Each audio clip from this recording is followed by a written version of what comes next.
Hi every one, welcome back. ഇന്നത്തെ ഇഫ്താർ vlog ഒരു സ്പെഷ്യലാണ് കേട്ടോ. എൻ്റെ നാട്ടിലെ എടത്തനാട്ടുകരയിലെ സ്റ്റാർ ഷാ എന്ന യോഗ സെൻറ്ററിൽ ഇന്ന് ഞങ്ങളെല്ലാവരും കൂടെ ഒരുമിച്ച് വളരെ സന്തോഷത്തോടെ ഒത്തൊരുമിച്ചൊരു ദിവസമാണ്. ഇവിടെ ജാതിയോ മതമോ പ്രായഭേദമോ ഒന്നുമില്ലാതെ ഞങ്ങളെല്ലാവരും ഒരു കുടുംബമായിട്ട് മാറിയ ഒരു മനോഹര നിമിഷമാണ് കേട്ടോ നിങ്ങളായിട്ട് പങ്കുവെക്കുന്നത്. പല വീടുകളിൽ നിന്നും സ്നേഹത്തോടെ പാകം ചെയ്ത പലതരം രുചികൾ, വൈവിധ്യമാർന്ന വിഭവങ്ങൾ നിറഞ്ഞ ഈ തീന്മേശയിൽ ഭക്ഷണത്തെക്കാളുപരി നിറഞ്ഞത് പരസ്പരമുള്ള കരുതലും സ്നേഹവും ഒക്കെയാണ് കേട്ടോ. ഓരോ വിഭവത്തിന് പിന്നിലും ഓരോരുത്തരുടെ അധ്വാനം ഉണ്ടായിരുന്നു, സ്നേഹം ഉണ്ടായിരുന്നു. എല്ലാ വിഭവങ്ങളും ഒന്നിനൊന്ന് മെച്ചം തന്നെ പറയാം കേട്ടോ. അത്രയും ടേസ്റ്റ് ആയിരുന്നു ഓരോന്നും തയ്യാറാക്കി കൊണ്ടുവന്നിട്ടുണ്ടായിരുന്നത്. നമ്മുടെ ഈ യോഗ കുടുംബത്തിലെ വിവിധ മതസ്ഥരായ സുഹൃത്തുക്കൾ നോമ്പെടുത്തിട്ടുണ്ടായിരുന്നു.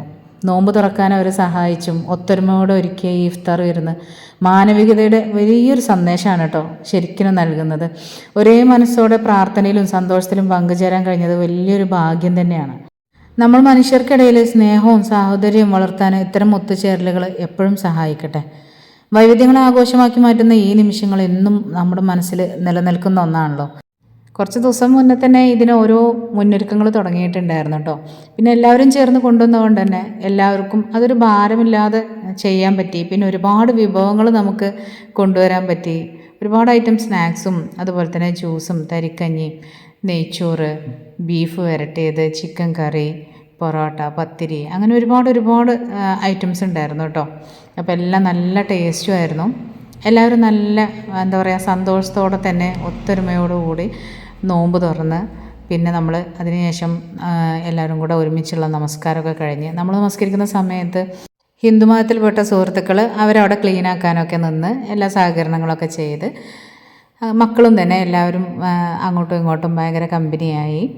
പിന്നെ അതുപോലെ നമ്മളെല്ലാ പരിപാടിയും കഴിഞ്ഞ് മൈലാഞ്ചിയിടലും കഴിഞ്ഞ് പിന്നെ എല്ലാവരും തറാവീഹ് നമസ്കാരത്തിന് വേണ്ടിയിട്ട് അവിടെ നിന്ന് പിരിയാണ് ചെയ്തത്. പിന്നെ കുറച്ച് പേരൊക്കെ അവിടെ നിന്ന് ഒന്ന് എന്താ പറയുക മോട്ടിവേഷൻ ക്ലാസ്സും കാര്യങ്ങളൊക്കെ ആയിട്ട് അങ്ങനെ ഉണ്ടായിരുന്നു കേട്ടോ. അപ്പോൾ അതിൽ വേണ്ടവർക്ക് പങ്കുചേരായിരുന്നു. അപ്പോൾ തറാവീഹിന് വേണ്ടിയിട്ടുള്ളവർ അങ്ങനെ പോവുകയും ചെയ്തു. എന്തായാലും നല്ലൊരു മറക്കാത്ത അനുഭവമായിരുന്നു. കുട്ടികൾക്കായിരുന്നാലും വലിയവർക്കായിരുന്നാലും ഇങ്ങനെയുള്ള കൂട്ടായ്മകൾ എല്ലായിടത്തും നടക്കണം. അപ്പോഴാണ് ആ ഒരു മതസൗഹാർദ്ദം നിലനിൽക്കുള്ളൂ എന്നാണ് എൻ്റെ ഒരു അഭിപ്രായം കേട്ടോ. പിന്നെ നേരത്തെ പറഞ്ഞല്ലോ അന്യമതത്തിൽപ്പെട്ടവരാണെങ്കിലും അവരും നോമ്പെടുത്തിട്ടാണ് വന്നിട്ടുണ്ടായിരുന്നത്. അങ്ങനെ അവരുടെ എക്സ്പീരിയൻസും അവർ ഷെയർ ചെയ്തിട്ടുണ്ടായിരുന്നു. അങ്ങനെ എല്ലാം കൊണ്ടും നല്ലൊരു അടിപൊളി ഇഫ്താർ വിരുന്നായിരുന്നു അവിടെ നടന്നിട്ടുണ്ടായിരുന്നത്. ഇതിലിനി ഒരുപാട് പേര് പങ്കെടുക്കാൻ ആഗ്രഹിച്ചവർ അബ്രോഡുള്ളവരുണ്ട്. അപ്പോൾ അവർക്ക് പങ്കെടുക്കാൻ പറ്റിയിട്ടില്ല. പിന്നെ പല കാരണങ്ങൾ കൊണ്ട് വരാൻ പറ്റാത്തവരൊക്കെ ഉണ്ട് കേട്ടോ. എല്ലാവരും മിസ് ചെയ്തിട്ടുണ്ടായിരുന്നു. ഈ ഒരു യോഗ ക്ലാസ്സിൻ്റെ കീഴിൽ നമ്മൾ ചാരിറ്റി പ്രവർത്തനങ്ങളൊക്കെ ചെയ്യാറുണ്ട് കേട്ടോ. അങ്ങനെ ഒരുപാട് നല്ല നല്ല കാര്യങ്ങൾ നടക്കുന്ന ഒരു യോഗ സെൻറ്ററും കൂടിയാണിത്. അതിന് മുൻകൈ എടുക്കുന്ന കുറച്ച് പേരുണ്ട് കേട്ടോ അവിടെ. അപ്പോൾ ആരും ഞാൻ മെൻഷൻ ചെയ്യുന്നില്ല. അപ്പോൾ എന്തായാലും ഇതുവരെ ഉണ്ടായിരുന്നതിനേക്കാൾ ഒന്നുകൂടെ മനോഹരമായിട്ട് തന്നെ എല്ലാ പ്രവർത്തനങ്ങളും ഇതിൻ്റെ കീഴിൽ നടത്താൻ പറ്റട്ടെ എന്ന് പ്രാർത്ഥിച്ചുകൊണ്ട് ഈ ഒരു വീഡിയോ വൈൻഡപ്പ് ചെയ്യാണ് കേട്ടോ. ഈ ഒരു വീഡിയോ നിങ്ങൾക്ക് ഇഷ്ടമായെന്നുണ്ടെങ്കിൽ ലൈക്ക് ചെയ്യാൻ മറക്കരുത്. താങ്ക്